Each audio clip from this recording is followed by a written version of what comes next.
नमस्कार, मंडल news bulletin में आपका स्वागत है। आइए पेश करते हैं आज के प्रमुख व मुख्य समाचार।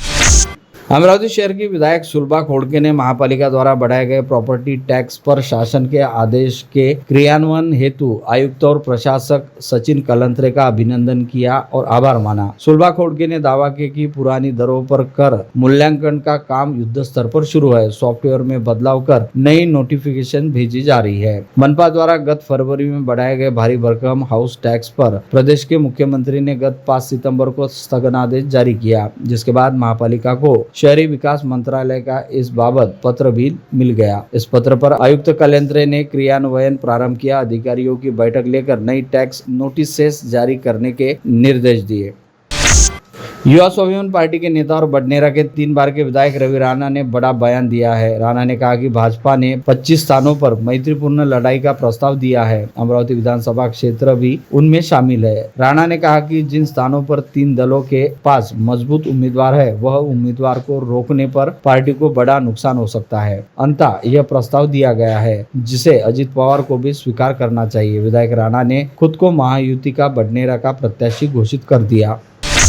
अमरावती शहर जिला कांग्रेस ने शहर के दोनों विधायकों पर शहरवासियों को गुमराह करने का आरोप लगाकर कहा कि महापालिका द्वारा बढ़ाया गया संपत्ति कर स्थगित नहीं तो रद्द किया जाना चाहिए। चुनाव सामने रखकर तत्कालीन स्थगन का दिखावा करने का आरोप भी पार्टी ने लगाया और कहा कि जनभावनाओं से जनप्रतिनिधि खिलवाड़ कर रहे हैं। शहर कांग्रेस अध्यक्ष बबलू शेखावत, महापौर रह चुके कांग्रेस के 2 नेताओं विलास सिंगोले एवं मिलिंद चिमोटे ने विस्तृत निवेदन जारी कर कहा कि जिन लोगों ने बढ़ाया टैक्स का भुगतान कर दिया, उन्हें भी पखवाड़े भर के अंदर मनपा को वो राशि लौटा देनी चाहिए।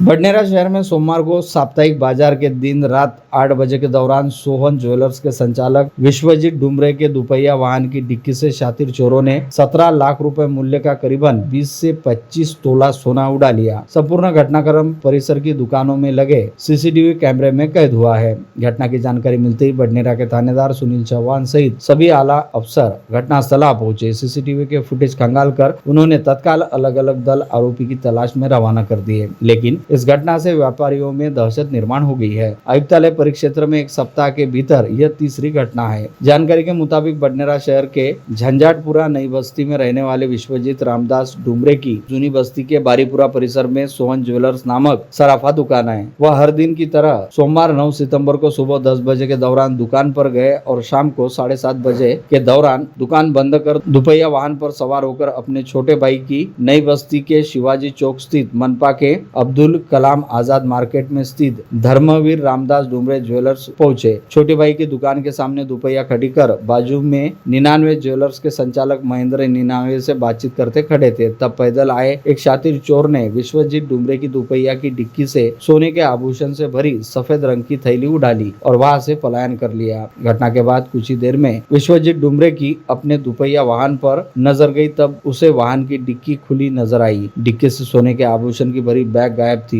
उन्होंने तत्काल बडनेरा पुलिस को सूचित किया। जानकारी मिलते ही थानेदार सुनील चौहान अपने दल के साथ घटनास्थल पहुंचे। आगे की जांच जारी है। गाड़गेनगर थाना क्षेत्र के जवाहर नगर में गत 4 सितंबर को दिन दहाड़े ज्वेलर जावरे पिता पुत्र को घायल कर और बंदूक की धाक बताकर लूटने वाले 2 प्रमुख आरोपियों को पुलिस ने कल शाम नागपुर में दबोच लिया। आरोपियों में गयाउद्दीन वजाहुद्दीन कुरैशी उम्र 42 मानधाना जिला प्रतापगढ़ यूपी और मोहम्मद साजिद खान मोहम्मद हारून उम्र 33 हीरापुर बालाघाट मध्य प्रदेश से लूटी गई चांदी के माल वाली थैली यानी बैग बरामद करने में पुलिस सफल रही। सीपी नवीन चंद्र रेड्डी ने आज दोपहर आयोजित प्रेस वार्ता में यह जानकारी देते हुए बताया कि जांच दल को इस शानदार कामगिरी के लिए 25,000 का अवार्ड दिया जाएगा। इस समय सीपी रेड्डी के संग डीसीपी सागर पाटिल, डीसीपी कल्पना बारोकर, एसीपी शिवाजी बचाटे, अरुण पाटिल और निरीक्षक गोरखनाथ जाधव, मनीष वाकोड़े आदि मौजूद थे। सीपी ने कहा कि ज्वेलर ने 25 किलो चांदी लूटे जाने की शिकायत दी थी, जबकि आरोपियों से करीब 3 किलो माल ही बरामद हो सका है, जिससे अब ज्वेलर से भी पूछताछ हो सकती है। बहरहाल पुलिस की शहर की दिन दहाड़े हुई डकैती के तुरंत भंडाफोड़ किए जाने से आम जनों ने संतोष व्यक्त किया है। मौसम विभाग ने 10 और 11 सितंबर को विदर्भ के अनेक भागों में मध्यम से तेज बरसात का रेड अलर्ट जारी किया है। विशेषकर नागपुर और भंडारा गोंदिया में भारी बारिश की चेतावनी दी है। कल अमरावती और नागपुर में बारिश का ऑरेंज अलर्ट भी जारी किया गया है। चंद्रपुर गढ़चिरौली में भी कुछ जगहों पर जोरदार बारिश आ सकती है। मौसम तज्ञ प्राध्यापक अनिल बंड ने बताया कि 12 से 13 सितंबर को विदर्भ में कुछ जगहों पर, 14 और 15 और 16 सितंबर को अनेक जगहों पर हल्के या मध्यम बारिश की संभावना है। अन्य जगहों पर बारिश रुकी रहेगी, धूप खिल सकती है, खेती किसानी में काम भी कर सकते हैं। गणेशोत्सव के दौरान आज मंगलवार 10 सितंबर को घर घर में महालक्ष्मी का आगमन हो गया है। सुबह अनेकों के घर में महालक्ष्मी विराजमान हुई। यह 3 दिन का व्रत नक्षत्र प्रधान है। अनुराधा नक्षत्र पर आह्वान, ज्येष्ठा नक्षत्र पर पूजन व महानैवेद्य तथा मूल नक्षत्र पर विसर्जन किया जाता है। आज महालक्ष्मी के विराजमान के बाद कल सभी के यहाँ महाप्रसाद का आयोजन होगा, जिसका सभी लोग बड़ी आस्था से लाभ उठाते हैं। मंगल मूर्ति प्रेमान स्वामी प्रेमान कामना पूर्ति जय देव जय देव। भारी भारी जन्म मरणाचे वारी, वारी पडलो आता संकट निवारी। जय देव जय महिषासुरमर्दिनी मर्त्यासुरमर्दिनी सुरवर ईश्वर वर्गे तारक संजीवनी। जय देव जय देव। सारे समरे पर तुल बोले काही, जय देव जय महिषासुरमर्दिनी मर्त्यासुरमर्दिनी सुरवर ईश्वर वर्गे तारक संजीवनी। जय देव जय देव।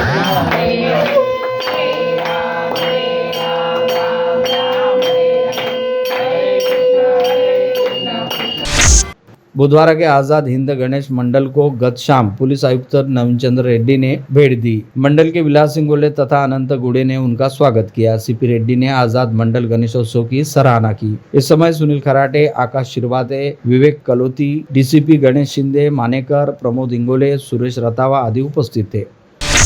विदर्भ में विघ्नहर्ता अमरावती की शान शहीद भगत सिंह मंडल तखतमल कॉलेज के पास राजापीठ की झांकी का उद्घाटन सोमवार की संध्या विधायक रवि राणा व पुलिस आयुक्त नवीन चंद्र रेड्डी के शुभ हस्ते अत्यंत हर्षोल्लास से किया गया। इस बार मंडल ने गुवाहाटी स्थित कामाख्या देवी मंदिर की झांकी भाविकों की सेवा में प्रस्तुत की। इस समय मान्यवरों के हस्ते हजारों श्रद्धालुओं की उपस्थिति में महाआरती की गई, जिससे संपूर्ण वातावरण उत्साह और भक्ति से सराबोर हो गया था।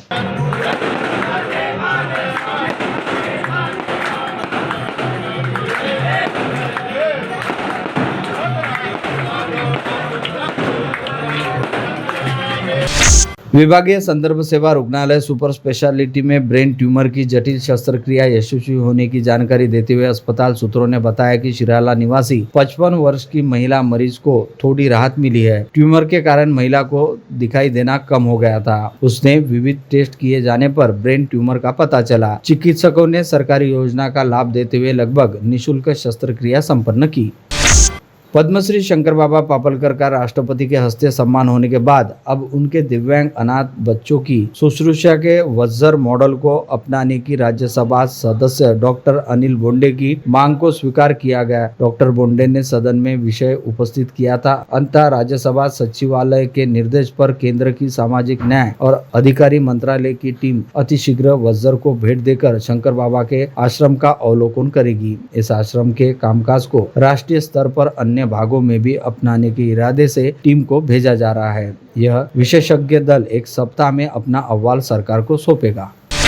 कभी बालाजी प्लॉट का क्षेत्र गंदगी से कोसों दूर रहता था, हमेशा चकाचक रहता था। आज मनपा के प्रशासक राज्य में दुर्दशा का शिकार हो रहा है। यहाँ गंदगी का साम्राज्य व्याप्त होने की शिकायत क्षेत्र के रहवासी कर रहे हैं। उल्लेखनीय है कि उप मुख्यमंत्री देवेंद्र फडणवीस के मामा श्री कलोती इसी भाग में रहते हैं। बावजूद इसके आज नगर के मध्य की बस्ती रहने पर भी गंदगी के कारण डेंगू सहित रोगों का खतरा बढ़ा रहने की शिकायत नागरिक कर रहे हैं। अटल भूजल योजना के तहत भूजल समृद्धि ग्राम स्पर्धा वर्ष 2022-2023 का नतीजा घोषित हुआ है। इसमें जरूर ग्राम पंचायत द्वारा राज्य में दूसरा क्रमांक तथा जिले में प्रथम क्रमांक और जटामझिरी ग्राम पंचायत ने दूसरा तथा अंबाडा ग्राम पंचायत ने तीसरा क्रमांक प्राप्त किया है। जलापूर्ति व स्वच्छता मंत्री गुलाबराव पाटिल के हाथों इस ग्राम पंचायत को धनादेश सम्मानित चिन्ह देकर हाल ही में सम्मानित किया गया। फरवरी 2024 को अमरावती मनपा प्रशासन द्वारा अमरावती मनपा क्षेत्र में 3 लाख मालमत्ता धारकों पर आज भी टैक्स का बोझा बढ़ा है। भस्मासुर जैसे टैक्स बढ़ाया गया है। इस संदर्भ में किसी तरह का निष्कर्ष नहीं निकला है, जो अमरावती वासियों को अमान्य है। बढ़े हुए टैक्स पर स्थगनादेश देने के बजाय कायम रूप से रद्द करने की मांग को लेकर परसों 12 सितंबर को स्वयं स्फूर्त से बंद का आयोजन व्यवस्था परिवर्तन प्रजासत्ताक नागरिक कृती समिति द्वारा किया गया। तुमच्या समोर आलेलो आहोत।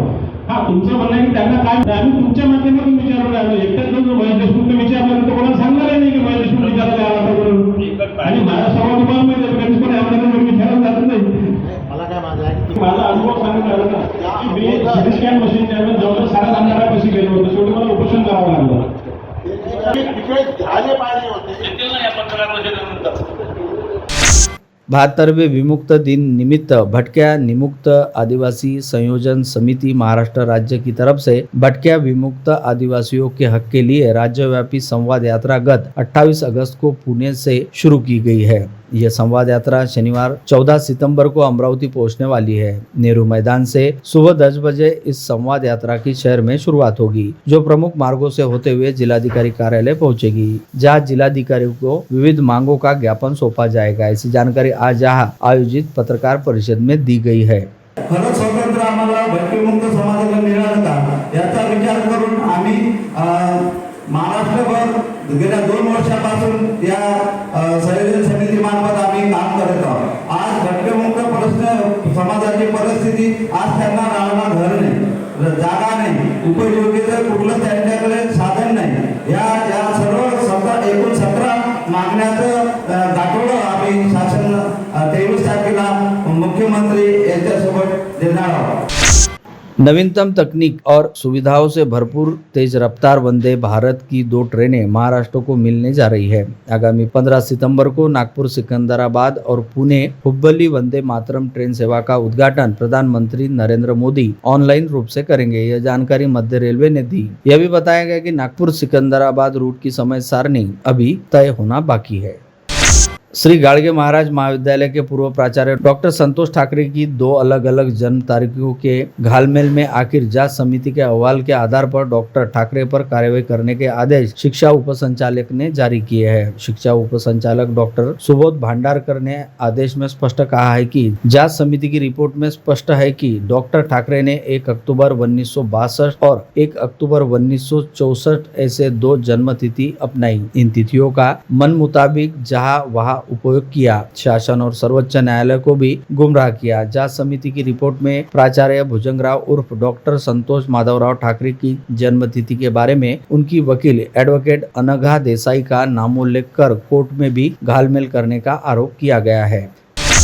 अमरावती के मनपा क्षेत्र में अवैध पशुओं के कोठे और आवारा मवेशियों पर कार्रवाई करने का अभियान किया गया है। इस निमित्त सोमवार को अवैध पशुओं के कोठे पर बुलडोजर चलाया गया और 20 मवेशियों को कब्जे में लिया गया। इस कार्रवाई का विरोध करने वालों पर पुलिस में शिकायत की जाने वाली है।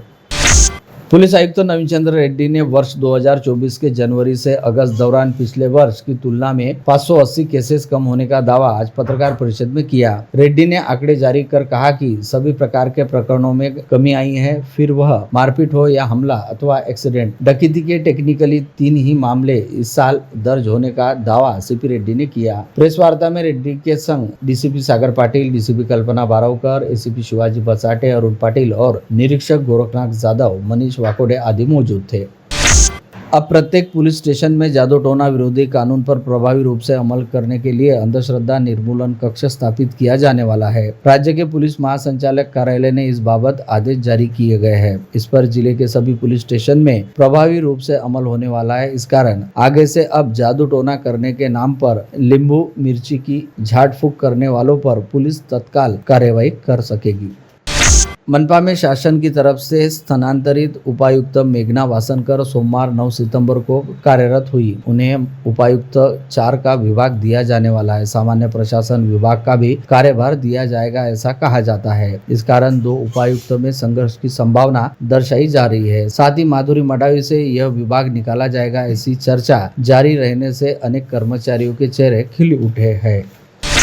राशन कार्ड गुम हो जाने पर या फिर नए नाम समाविष्ट करने व नाम में बदलाव करने घर बैठे डिजिटल सुविधा उपलब्ध करवाई गई है, जिसमें अब तक जिले भर से 3,500 लाभार्थियों के आवेदन प्राप्त हुए हैं, जिसकी वजह से अब ऑनलाइन डिजिटल कार्ड उपलब्ध करवाए जाएंगे। जिले में साधारणतः 1 से 1.5 वर्षों से इस प्रकार के ई राशन कार्ड नागरिकों को दिए जा रहे हैं, जिसके लिए पोर्टल पर सभी संबंधित कागजात जोड़कर आवेदन करना होता है। दरियापुर शहर के महावितरण अर्बन 1 द्वारा शहर में बिजली बिल वसूली अभियान चलाया गया, जिसमें महावितरण अर्बन 1 द्वारा बिजली बिलों की 100% वसूली की गई। महावितरण अधिकारियों द्वारा समय पर बिजली बिल अदा करने का आग्रह किया गया और साथ ही ग्राहकों को समय पर बिल न भरने पर होने वाले नुकसान से भी अवगत करवाया गया है।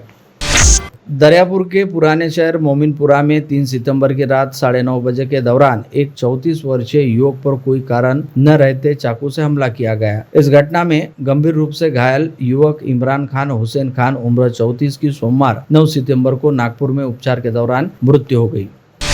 यवतमाल के मारेगांव तहसील के वनोजा देवी स्थित बस स्टॉप के पास शुरू देशी विदेशी शराब की अवैध दुकान को गांव से हटाने के लिए पुलिस तथा ग्राम पंचायत से बार बार विनती करने के बावजूद भी कोई भी कार्रवाई नहीं किए जाने से आक्रोशित महिलाओं ने शराब दुकान को फूंक दिया। इस घटना से हड़कंप मच गया है।